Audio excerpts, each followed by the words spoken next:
Բարև ձեզ։ Բարի երեկո։ Կրկին մենք ձեզ հետ ենք։ Եվ այսօր խոսելու ենք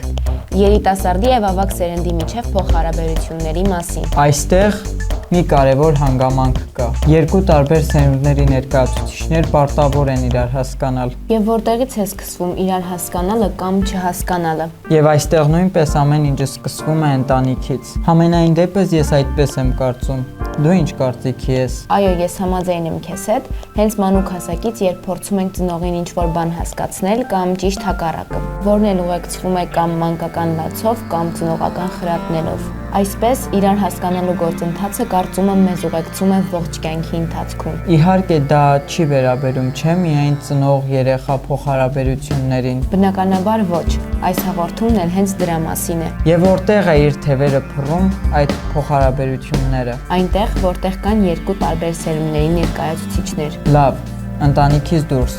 որտեղ պետք է կարգավորել այդ փոխհարաբերությունները։ Գիտես Հրաչ, հաճախ երիտասարդների եւ ավագ սերնդի ներկայացուցիչները տարբերվում են իրենց նախասիրություններով, ինչն էլ բնական է։ Այդպես է եղել եւ կարծում եմ այդպես էլ կլինի։ Ավագները իմաստուն են, փորձառու, պահպանողական, իսկ երիտասարդները խենթ են, պրպտուն ու համառ։ Եվ ուզում եմ հասկանամ, ինչը պետք է այստեղ կարգավորվի։ Կարծում եմ մենք երիտասարդներս պետք է մի փոքր ավելի զգուշավոր լինենք, որովհետև ավագ սերնդի ներկայացուցիչներն անցել են այն ճանապարհը, որը մենք նոր պետք է հաղթահարենք։ Եվ հատկապես նրանց կողմից չափից շատ խրատները գալիս են կյանքի մեծ փորձից։ Արի անկեղծ լինենք,